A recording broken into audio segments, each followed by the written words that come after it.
Good morning.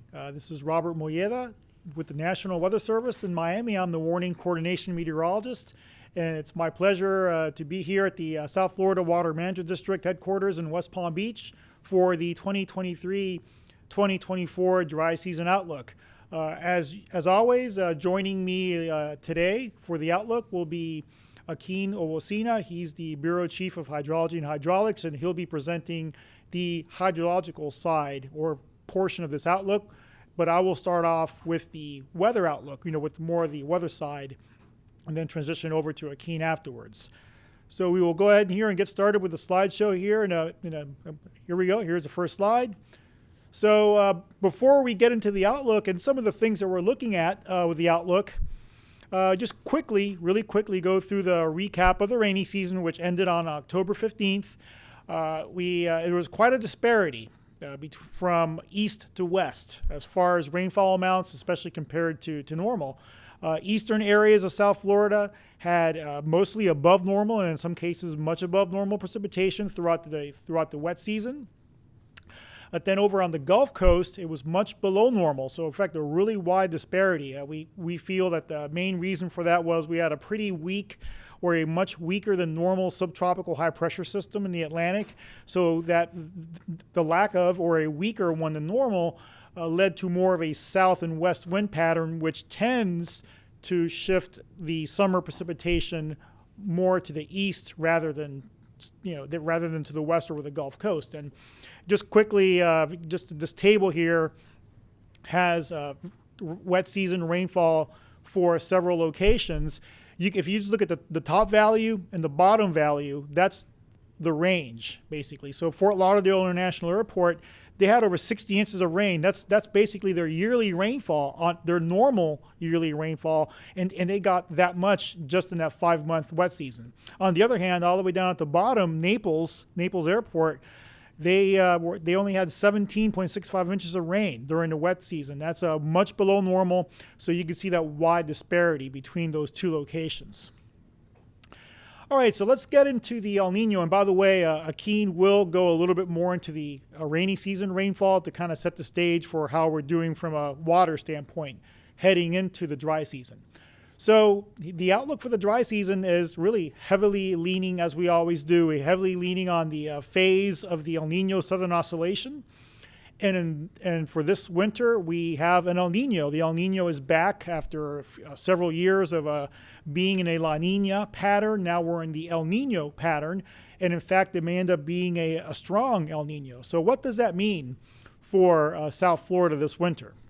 As always, I like to give just a really quick introduction as to what is El Nino. El Nino is part of this natural ENSO cycle. Again, ENSO stands for El Nino Southern Oscillation. The oscillation between El Nino and La Nina tends to occur on average about every 3 to 6 years. I mean, it doesn't always follow that time scale, obviously, but it's kind of like a long-term average as far as when these recur. They're caused by variations in surface pressure over the tropical Pacific Ocean, and then those surface pressure variations cause the Pacific trade winds to weaken. So during El Nino, the typical Pacific trades, or the easterly winds over the equatorial Pacific, they weaken, and that leads to warming of the eastern Pacific waters, warmer than normal. And then that in turn leads to changes in the atmospheric pattern. So it's kind of like a feedback between the atmosphere and the oceans. So the ocean temperatures are not all. We need to see the atmospheric coupling, or in other words, we need to see that response between the oceans and the atmosphere for us to really have a good sense as to whether the El Nino pattern is truly in place. So this graph shows since 1950 this oscillation between the El Nino and La Nina. So the El Ninos here are depicted by the orange lines, and the La Nina is depicted by the blue. So you can see we kind of go back and forth. If you down at the bottom, that bottom row is the last 10 years or so. And you can see we've more recently have been in La Nina. In fact, we had 3 consecutive winters of La Nina, and now we're transitioning, or we're going over to El Nino for the first time really since 2016, which is when we had the last significant El Nino event. So in the top picture there, that is the normal. So in other words, if someone were to ask, okay, what are the average sea surface temperatures? What are the average sea surface temperatures in the Pacific Ocean like? Okay, for January, that's what it looks like. Obviously, the red colors are warmer waters. The blue colors depict cooler waters. But in El Nino, in that bottom left picture, that warm water extends eastward all the way to the South American and Central American coast. So that's what distinguishes El Nino from a typical pattern, and especially from the La Nina, which is the opposite, which is colder than normal waters. And we have ways that we can measure or remotely sense these sea surface temperatures, and we divide up the El Nino region, or we divide up the equatorial Pacific into 4 separate regions. So the easternmost region right off the coast of South America is the bottom one there on the bottom in the right graph, which is the Nino 1 and 2, and then Nino 3, Nino 3.4, and Nino 4 as you go westward along the equator there in the Pacific Ocean. So what it's showing is for all 4 of those sectors, the waters are above normal. So that's what those orange values are. So we're above normal. So that's certainly a key indicator that we're in this El Nino pattern. And then when we look at the models that project what the sea surface temperatures are going to be like for the next several months, actually going into next year, those bars in the right there, basically we're hitting 100%. So we're virtually guaranteed to have El Nino conditions at least into a good part of the spring of 2024, and possibly lingering maybe even to the first part of the summer of 2024. Now, comparing this El Nino, in other words, comparing the departure in the sea surface temperature to normal, that purple line is where we are now. So that's the current season. Compared to, and then those gray lines, those are past El Nino events and kind of where the sea surface temperature departure from normals were during those same time periods. So again, we're looking at the spring, summer period, evolving over into or transitioning over into the winter period, which is over on the right. So the purple line you see is kind of on the top there. It's kind of so we feel that this El Nino is trending towards being one of the stronger El Ninos, especially compared to all the El Nino events we've observed since 1950. So the reason we look at that pretty closely is that the strength or the magnitude of this El Nino matters, especially when it comes to potential impacts to weather really worldwide, but especially for this outlook, we're focusing on South Florida. And these models, we have spaghetti models also for that can project or at least give us predictions for sea surface temperatures, in this case for the equatorial Pacific Ocean.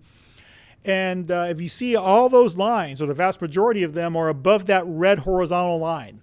That red horizontal line is the threshold of what we call strong El Nino. So we define a strong El Nino when the average temperature departure from normal in the sea surface over the eastern Pacific is 1.5 degrees Celsius. So once it exceeds that 1.5 Celsius, then it's considered to be a strong El Nino. So virtually, I would say almost all of the models that we're seeing here indicate that this El Nino, there's at least a good chance that this El Nino will reach strong levels before it starts to diminish or go down as it normally does in the spring and summer of the following year. So what we're doing is we're translating the El Nino to what the impacts, what that feedback is into the atmosphere, and how that modifies weather patterns really globally, but especially focusing in here first in North America and then even focusing further down into Florida and South Florida. So one of the hallmarks of an El Nino pattern in the winter in North America is for a southward shift of the subtropical jet stream. So the subtropical jet stream is basically a current of very strong air, or fast-moving air, sometimes they're reaching speeds of 200 miles per hour. it's part of it's just part of two branches of the jet stream. We have the polar branch, which is the northern branch, which typically is what helps to bring down masses, Arctic air masses southward over North America. And then we have the subtropical branch, which brings in moisture from the Pacific Ocean, and often it dictates what the winter storm tracks are across North America. So the winter impacts, or how El Nino tends to modify our weather patterns, is it leads to a southward shift of that subtropical jet stream. So that southward shift means that the moisture coming in from the Pacific Ocean tends to be directed farther south into North America. So basically the southern tier of the United States, the Gulf of Mexico, and Florida. In fact, we can show this. And we look at the mean pattern of the jet stream, which is the left image, so that those red colors and the black arrow, that shows that in an average, let's say a normal pattern, the subtropical jet stream tends to be up more over the southeastern U.S., maybe over into the mid-Atlantic of the United States. However, during strong El Nino years, if we just look at the 8 strongest El Nino patterns, that subtropical jet stream is shifted southward. So that image on the right shows that difference.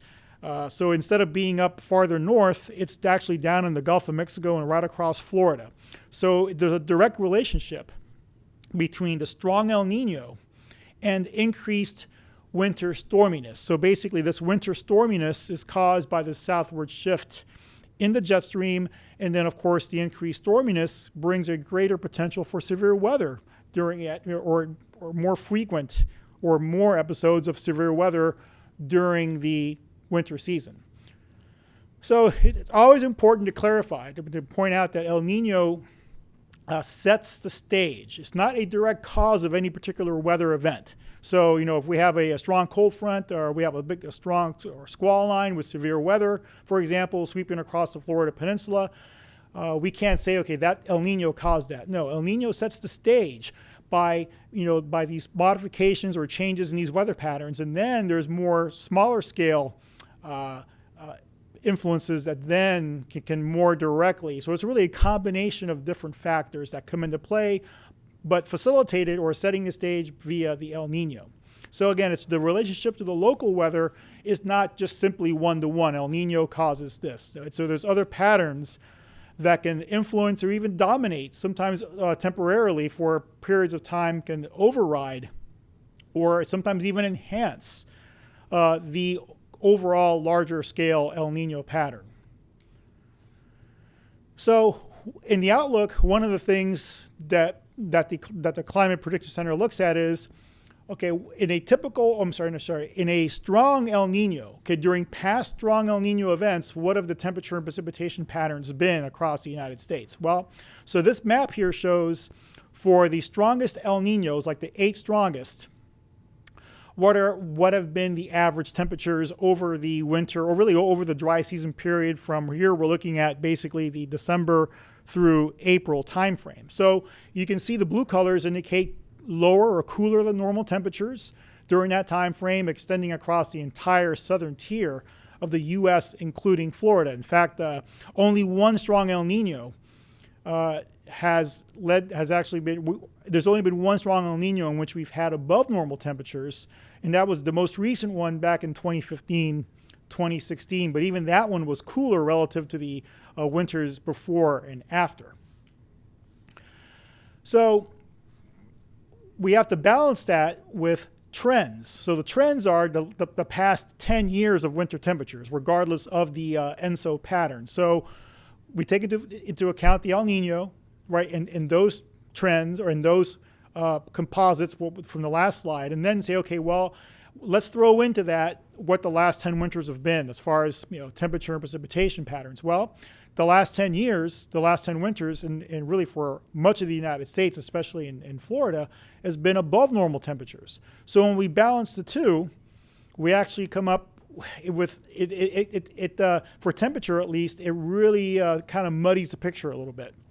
So it actually tends to lean it then more towards warmer than normal, but with a pretty low level of confidence, only a 20 to 40% frequency of slightly warmer than normal conditions. So when we add in the trends, it tends, again, it wants to counterbalance it, but it doesn't, there's not really enough, there's not a high level of confidence in that, at least for the temperature pattern. Now, when we go to precipitation, however, that's going to change the story a bit. So for precipitation, there's certainly a very defined wet signal. In just looking at the past the past 8 strongest El Niños, going all the way back to 1950, we can see the blue colors across Florida are indicating above normal precipitation during that December to April timeframe. In fact, 3 of the strongest El Niños have ended up being the top 5 wettest winters in South Florida.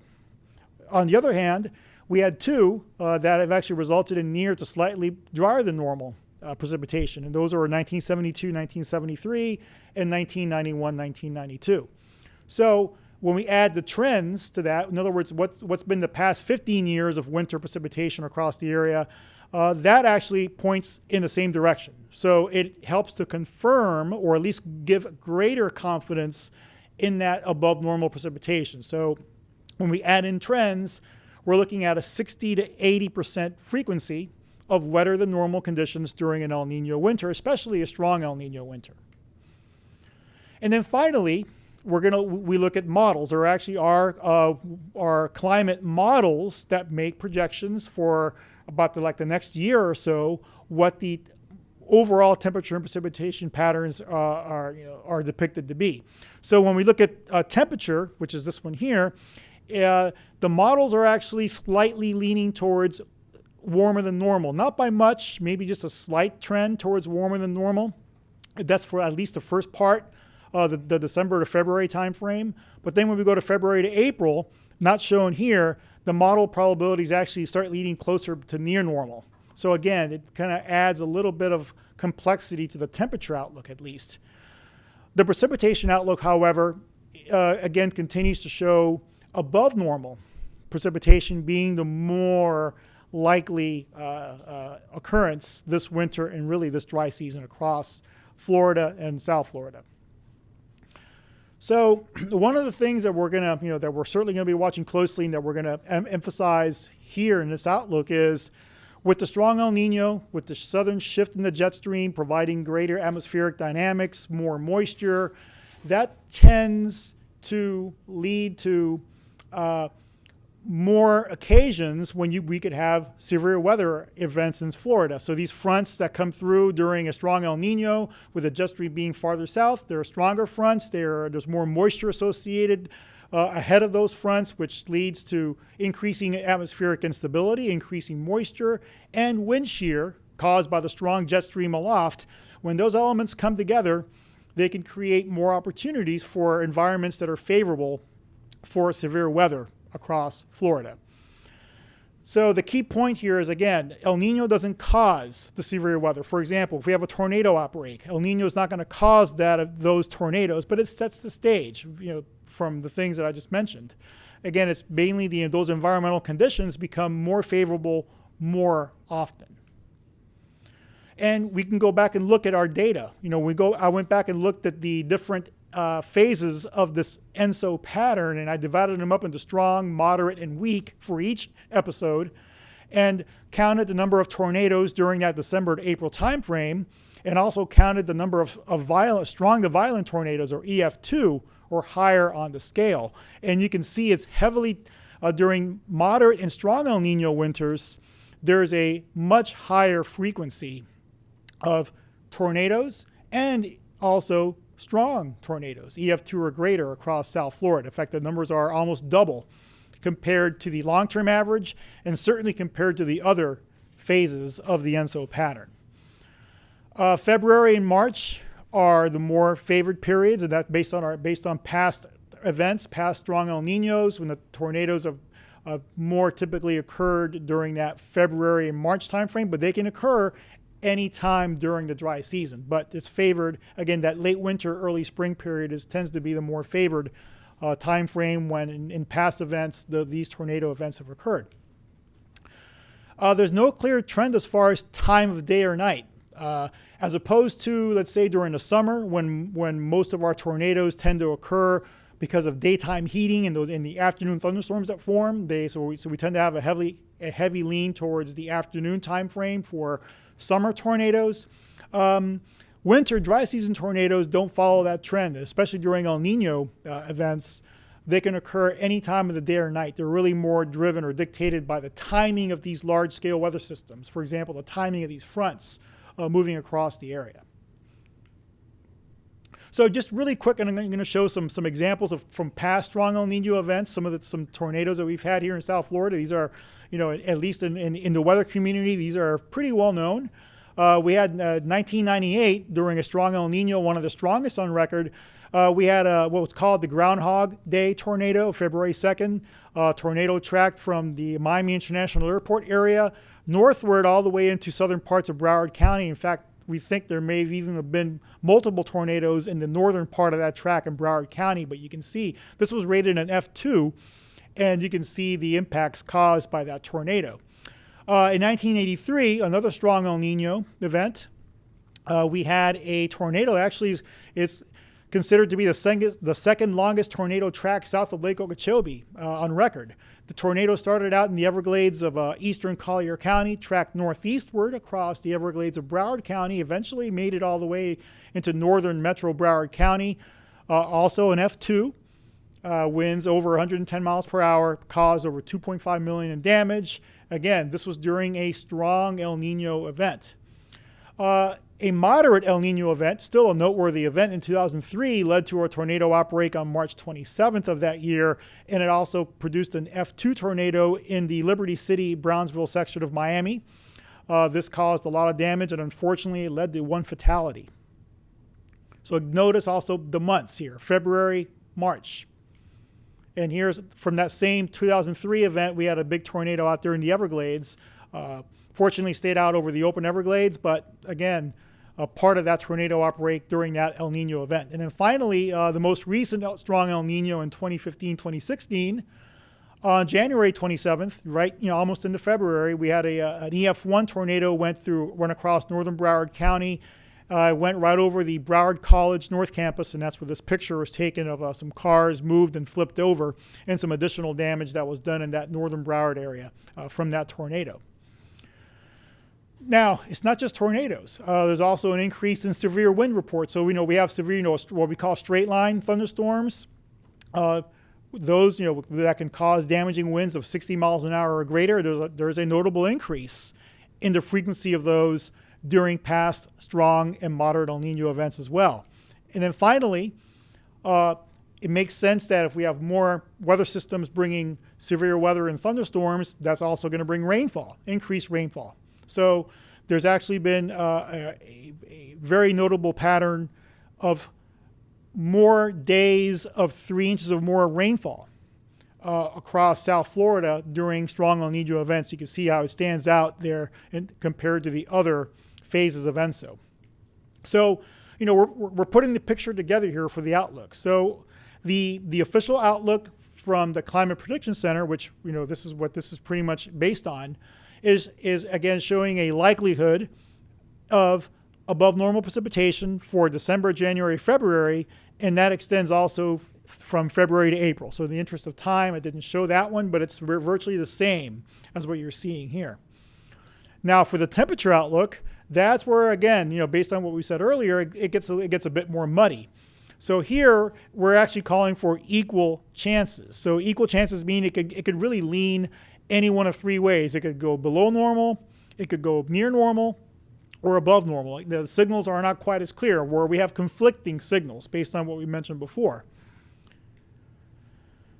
So the reason we have to be cautious with these outlooks, we can't take it to the bank. However, we try to mention these in terms of probabilities because there's other intra-seasonal cycles that occur in much shorter time frames that can temporarily either augment or even counteract the larger scale El Nino pattern. And these intra-seasonal cycles are really only reliably predictable out to about 14 days in advance. So we can't really base an outlook or modify the outlook based on these cycles that occur or that can change or have a low level of predictability once you get beyond 2 weeks in time. To give an example, again, we had two strong El Ninos in the past, 1965, 66, and 72, 73. those were strong El Ninos, yet we had no tornadoes in South Florida. So we've had some, like the 82-83 and 97-98 and 2015-2016. Those had a lot of tornadoes, but we had 2 that had no tornadoes. So it's not a guarantee that this is going to happen. And these outlooks, they show only the most likely outcome. There's, of course, 3 potential outcomes: near normal, above normal, below normal. So when you break it down that way, for precipitation, which is the bottom pie chart there, and I just chose 3 locations in South Florida, but it's representative of all of South Florida. Certainly, it's favoring above normal precipitation, but notice for the temperature, which is the top pie chart, we're at equal chances. Where it's only like 1 or 2 percentage points difference between above, below, and near. And that's the same for the second half of the dry season, which is February to April. So again, we have to consider that. Even the precipitation, while it's certainly leaning towards above normal, it's not a guarantee. We're talking 60% chances, which are pretty high chances, when we're talking about a seasonal outlook, but it's not 100%. So putting it all together, the outlook for the dry season is for above normal precipitation. We're thinking it could be somewhere 10 to 50% above normal precipitation across, again, kind of as an average across South Florida. And I think we have a moderate to high level of confidence, which I think that's about as confident as we can be for these outlooks. That could translate to about 5 to 10 more days. Then 5 or 10 more days relative to normal with measurable precipitation this dry season. Above normal storminess. In other words, more occasions or more of these weather events causing potential tornadoes, severe thunderstorms, hail, and flooding. And again, we have a moderate to high level of confidence in that. For temperatures, we're going to go with near normal. So but this confidence is low, as you can see there on that bullet point.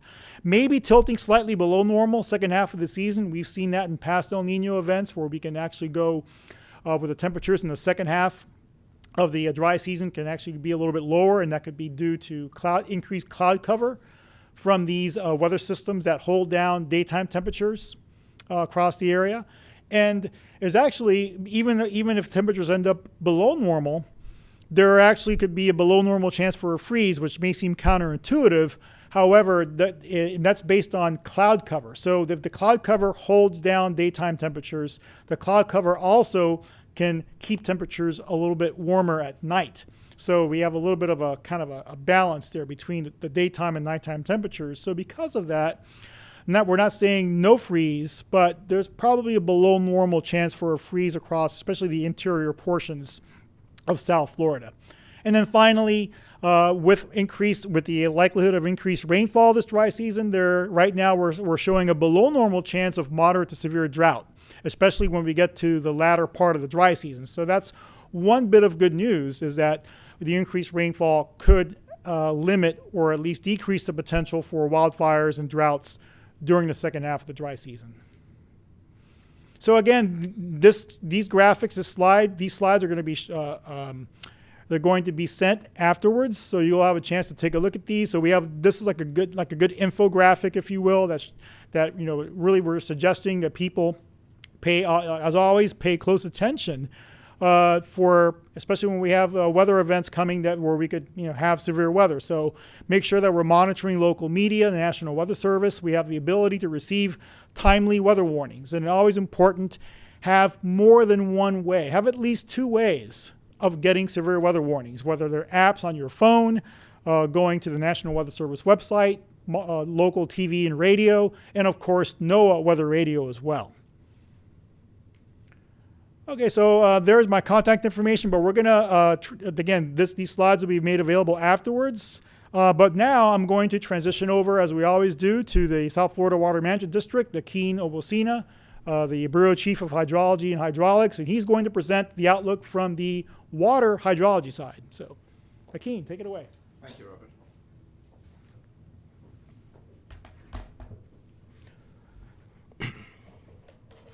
Good morning. My name is Akin Owosina. I'm Chief of Hydrology and Hydraulics at the South Florida Water Management District, and today I'll be happy to give you the water conditions, how we are currently set up for the upcoming dry season.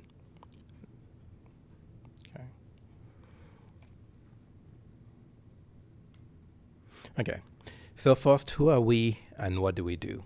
The South Florida Water Management District is the oldest of 5 water management districts in Florida. We've been around for more than 70 years, serving the population of South Florida. Our range of coverage is about 18,000 square miles, ranging from Orlando to the north all the way to the Keys. In this area, we have a mission element that includes safeguarding the water resources, restoring ecosystem, providing flood protection for the communities, and meeting the region's water supply needs. One of the key assets we use is what's called the South and Central Florida Project. It was built by the U.S. Army Corps of Engineers starting in the 1950s through the 1970s, and includes more than 2,000 miles of canals and levees, more than 160 major water basins that is served. Several control structures, more than 900 of those, and about 600 project culverts. We have several pump stations, in excess of 80. We have stormwater treatment areas to treat water and improve the quality before they go into the Everglades. And we manage Lake Okeechobee, which is the central beating heart of our system, and the water conservation area, or the Central Everglades. Our system is mainly rainfall driven, and I'd like to share this chart. What you're seeing here is a system-wide look across the agency over the last year and a half or so, several months. What each of the bars represent is the monthly rainfall, the typically expected rainfall, the average, and then the deviation from that average. Where you see a red color, we have a deficit, meaning we have less rainfall than we have normally for that month. And where you see the deeper blue, we have a surplus, we have excess rainfall. And what you'll see from the last wet season, looking at May 2023 through October, is that we had perhaps equal number of months of wet and dry conditions system-wide. Now, it's important to us where the rain fell, and so what you're looking at on these two charts that I show are the actual rainfall distributed spatially. For a water manager, it's critical to know where you have the rain so that you can figure out what type of operations you need to implement. To the left, you're looking at the September rainfall, and what this shows essentially is that most of the districts were roughly about average for September, with the lower Kissimmee, just north of Lake Okeechobee, being the wettest. The West Coast had fairly dry conditions in September. To the right, you're looking at an accumulation over the entire wet season, starting from about May 14th to the end of September for us. And this shows a couple of interesting things. Robert mentioned some of this earlier. The area around the West Coast, around Naples, was unusually dry this wet season, and Broward County was unusually wet. And you might take a look at this and think, oh, they had 23 inches of rainfall in April. We're not talking about the April event here. This period is from May. And so even beyond that freak rainfall event that happened in April, Broward conditions had fairly wet rainfall season, this past wet season. So since the end of the typical period, we're looking at October, and the first month of our dry season, in this case I guess is October, and what we're seeing here is that we had a particularly dry October. Across the agency is about 50% of what we expected to see for rainfall. The areas where they were most severely hit were the central part of the system, around conservation areas and a little bit of the interior. The coastal areas, the places that had the most rain, still saw about only 70% of what we expected to have for October. In the deck that you'll receive, I have a new image that you'll see. Essentially, parts of the systems are beginning to dry up, and I'll show you some of these moving from the north to the south. Looking at the northern part of the system, I'll focus on the number of the lakes in the upper Kissimmee. For those of you who've heard this talk before, I'd like to explain what the charts that you're looking at mean. They represent the stage in the lakes, but there's a red line that is what we call a schedule, operational schedule. It doesn't tell us what we must do, but it gives us some guidance on how to operate the system. Now, typically what we try to do is to try to keep the water level within the lake at or below the schedule. And the shape of those schedules kind of tell you essentially what we're trying to do. As we exit the dry season and go into the wet season, we're trying to operate the lakes at a low level so that they have room to take storm runoff water. And this is part of our flood protection strategy. But as we exit the wet season, we're trying to bring the lakes up to what we call their winter pool elevation, which is we're trying to keep as much water as we can in the lake to allow us to have water through the dry season to meet various needs, including the environmental and human needs of the system. So what this chart is showing you is that in the upper part of the system, we've been able to raise the levels through this wet season. We haven't quite reached the winter pool elevation. Things are flattening out, and with the dry October, we're not seeing more increases. It is quite possible that through the rest of November, we could have some additional rainfall that might bring that up. But the great thing is going into potentially wetter dry season. There is a possibility of dry season rains that could help us get to the winter pool elevation or minimize the need for pulling water from the lake system. As you come lower in the system, down to the Kissimmee, you'll actually see that we're below schedule and heading lower. This is a combination of the dry conditions and the need to continue to make some releases to maintain the restored section of the river. Our water managers are continuously making adjustments, and some of those adjustments may be a reduction in the releases that we make. Looking at another part of the system, this is Lake Histopoga. You can see in this area we've been able to manage the lake levels essentially just where we want it. So we're coming into the dry season with the lake at or about its winter pool elevation. Now the next part of our system is Lake Okeechobee. Lake Okeechobee, as I mentioned, is the beating heart of our water system. And this chart I know is very busy, but I wanted to only pass one message with this. The little circle, and I'll see if I can point to it with my chart. Okay. The little circle there shows where we are this year. You can almost not see the trace for 2023 because it's right directly below the trace for other years. So my main takeaway from this is that our conditions right now are similar to where we were in 2020. We've had conditions that where the lake was wetter, higher than it is now. It was in 2017, and it was and ultimately got higher in 2022 as well. We've managed a system like this before, and we think that we have our water managers are well positioned to manage this going through the dry season. One of the tools we use to try to allow us to be proactive in our decision making is what we call the dynamic position analysis. What this allows us to do is to look at the current conditions of the lake, which is the magenta line, and then simulate several potential outcomes based on previous historic weather conditions.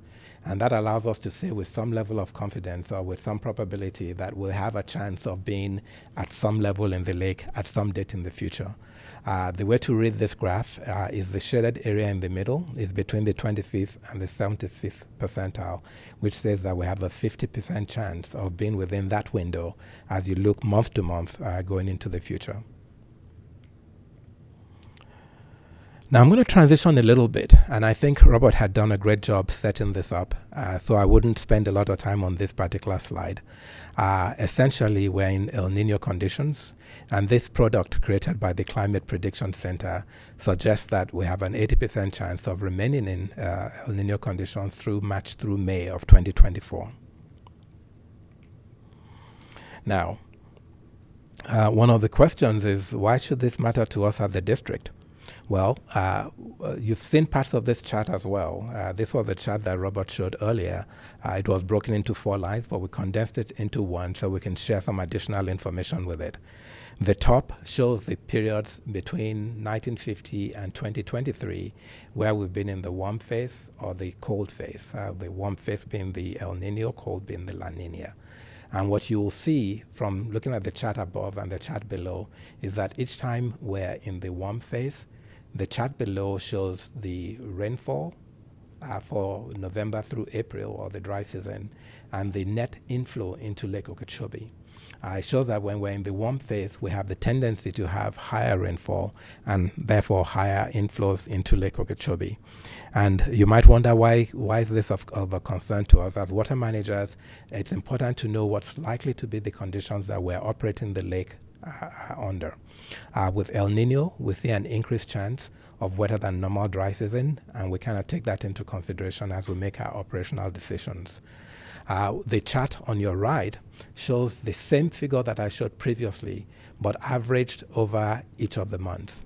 And one of the things that you'll notice is that as you look at the February-March time frame, there is a high likelihood historically that we have much higher inflows into Lake Okeechobee than other non-El Nino dry seasons.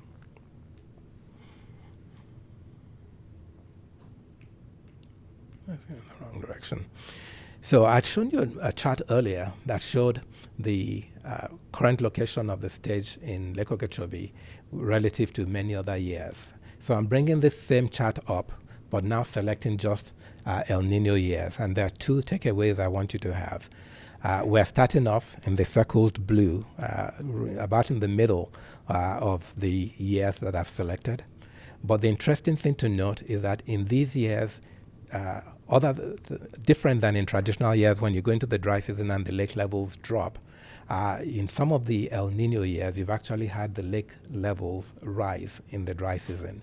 So that is certainly something that we're paying attention to, and that water managers will consider. Certainly, we'll obviously be looking for operations to move the water south and to manage the lake so that we achieve the goals for the lake, its ecological performance as we exit the dry season.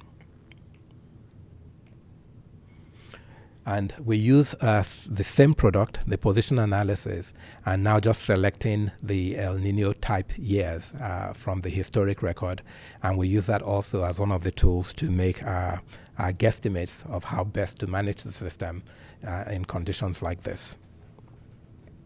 Now, going south of Lake Okeechobee into the conservation areas and looking further south, we have schedules also for the conservation areas, and we track those. And some of these areas have been wet, and we're managing the areas appropriately for the entering into dry season conditions.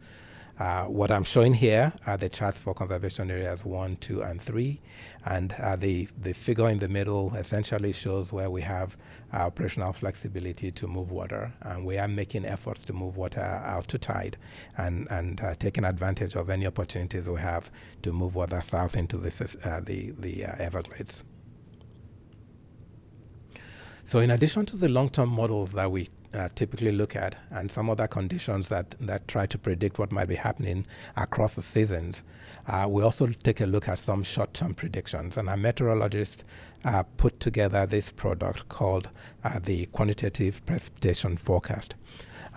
We use this especially because as water managers, it's not good enough to just know whether or not there's a likelihood of rain. We have to have an idea of where that rain might fall so that we could implement the correct pre-rain event or the correct response during the event itself. So this is a chart we put out. It goes out 7 days. We put it out every week, and we and our colleagues at the U.S. Army Corps of Engineers consider this as we make operational decisions in the system on a week-to-week basis. In addition to that short-term forecast, we also take a look at some long-term tools, and I think Bob shared some of this. It's from the CPC. It gives us a seasonal outlook. And my key takeaway for this slide, I think Robert might have shared some of this already, is that looking into the November to January timeframe and the December to February timeframe, the forecasts are for much higher likelihood of wetter than normal conditions in the state and within the district's footprint. Now, it's a little bit different from the southern part of our footprint than from the central part of our footprint, but in both cases, we're still looking at the likelihood of wetter than normal dry season conditions. As I kind of go through and wrap up the slides that I have, I kind of show this that takes and shows you about 13 of these. The dry season months have this likelihood of wetter conditions, and it transitions slowly back to normal conditions as you enter into the wet season following the dry season condition. So what are the activities we do, knowing some of these potential outcomes we might be dealing with?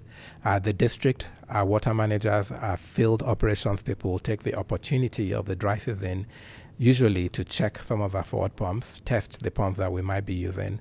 We schedule maintenance while we have hopefully reduced rainfall. We take a look at controls and move our canals from the conditions for managing flood, moving water out to tide, to conditions for conserving water, which means we bring them to a higher level through the dry season. We promote flows to make sure that our stormwater treatment areas are in good health through the dry season. We, of course, keep tracking the rainfall accumulations and projections so that we can continue to make the best decisions throughout the dry season. We are well set up. Our lakes are at a good level. We think we're in good shape to face the upcoming dry season this year. I think that's the last of my slide. Robert will join me and we'll be happy to take questions. Thank you. Okay, thank you, Akin. Yeah, as we as in that slide there, if you want to, we'll have an opportunity for questions. If you want to, you can type in your question and we'll be able to see it here on the chat, and then we'll answer it. If you're on the phone and you want to state your question, press star 9 to raise your hand, and then once we see that, then star 6 to unmute, and then you can ask your question. So yeah, we'll open it up now for any questions for either Akin or I. Oh, there's the earpiece.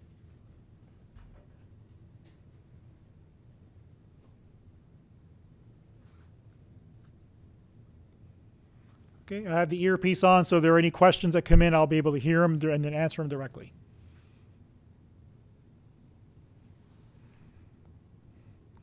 All right. Well, while you think of any questions, I just want to once again acknowledge South Florida Water Management District for once again being gracious hosts here for this outlook, especially for Akin here. You know, they're Akin and his team. They're experts when it comes to applying these outlooks to the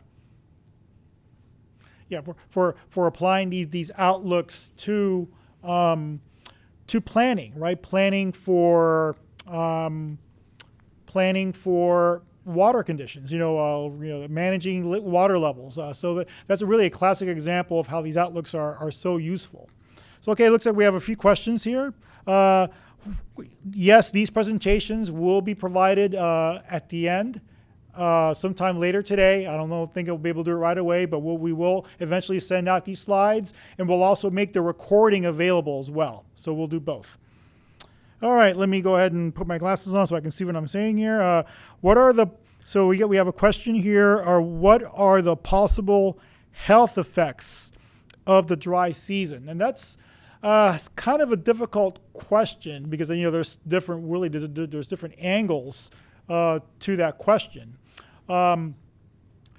During the dry season, now let's say I could just think of one potential one, and again, it's not, there may be some other angles to this as well. If we have a wetter than normal conditions, then that, I guess I mentioned in my outlook, that could cut down on the potential for drought to develop, and drought, of course, which ties into wildfires.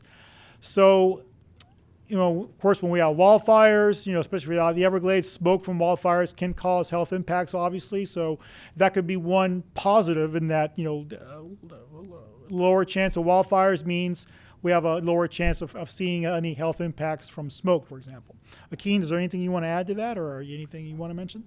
Yeah, nothing to add to that at this point. So. Okay, thank you. All right, so we have another question here. Does the subtropical jet stream that will affect us this year block the Arctic jet stream from sending cold air our way? And that's, one of the reasons why we are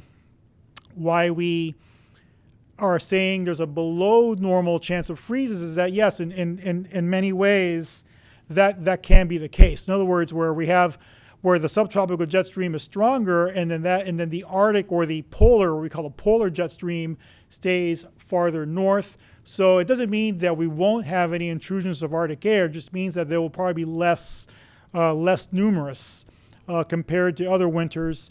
But even in strong El Nino winters, we've had some Arctic air come all the way down into Florida. So again, we can't say for sure that that's going to be the case for the entire season, but certainly the odds do favor at least fewer intrusions of Arctic air due to the polar jet stream staying farther north. Okay, so I'm just trying to see if we have any other questions.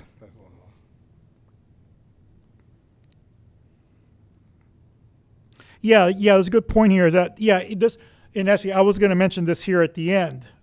Actually, during my outlook, just because we're calling for above normal precipitation doesn't mean we're not expecting summer-like rainfall. We're not expecting rainfall to be the same as we get during the summer. It's still going to be drier compared to the summer. We're still going to have plenty of dry episodes, but we will probably have, or we should have, more occasions of, more frequency or higher frequency of rainfall, of more days with rainfall, more of these weather systems bringing rainfall. So it's not going to be for example, the opposite being a strong La Nina, where we can have weeks with no rainfall. We feel the rainfall will probably be a little bit more frequent, but again, not summer-like precipitation. So there still will be some significant dry periods, even during El Nino winters. Let me add to that. Yes. So, and this is one of the reasons why I shared one of the graphics where we looked on a weekly basis at the projections of the quantitative precipitation forecast. So our water managers think about that very carefully. The idea of having water in storage is so that during over those periods of dry conditions, we have sufficient water to relieve for water supply or other environmental needs. But we pay careful attention to both the short-term performance and the longer-term trends. So on average, yes, we may have wetter conditions this dry season, but we understand that we may have some extended period of really, really dry conditions as well, and we're set up to handle those too. Okay.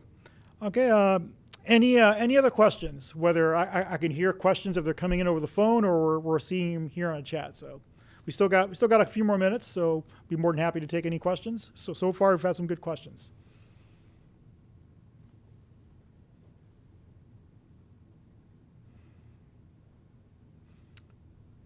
All right. Well, I think we'll start wrapping up here. Maybe we'll get a question right before we end. But again, I want to extend my thank you to South Florida Water Management District for always being valuable partners, not just for these outlooks, but really throughout the year. They have a team of course, a team of scientists. They also have a team of meteorologists here that use our information, those weather information to provide specific rainfall forecasts or precipitation forecasts for their areas. So, it's a great partnership and a great example of how these seasonal outlooks can help to plan to manage our water supply responsibly, as responsibly as possible. So again, I want to thank you, Akeen. And there might be one more question here. Okay, question actually, this might be for you, Akeen. How big of a concern is there for large releases from Lake Okeechobee, given the current height? So fortunately, we are going into the dry season, and so this is the time when we have places to park water or to move water.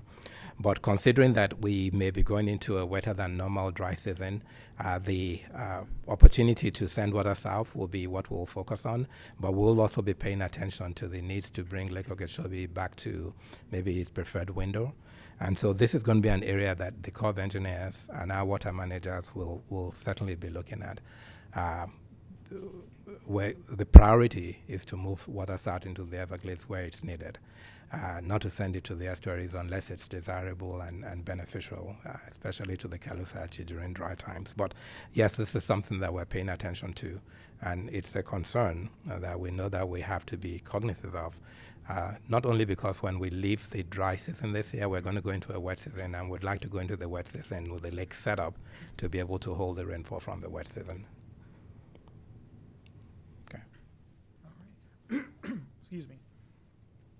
Yeah, one last thing I'll add is Normally, when we see parts of our area in drought right at the beginning of the dry season, we get pretty concerned. And right now, we do have moderate drought conditions over the coastal sections of Southwest Florida. These have been conditions that have lingered all summer due to the low rainfall that area received during the wet season. So, in a normal dry season, or coming into it, what we think would be a normal dry season, we'd be pretty concerned, because obviously, if you're coming out of the wet season with drought conditions, you're not going to get too many opportunities in an average winter to get rainfall to make up for that. However, there is, with the outlook for at least the likelihood of above normal rainfall, hopefully that will alleviate those drought conditions over the Southwest Florida coast, and hopefully that'll set us up well once we get to the second half of the dry season, when drought and wildfire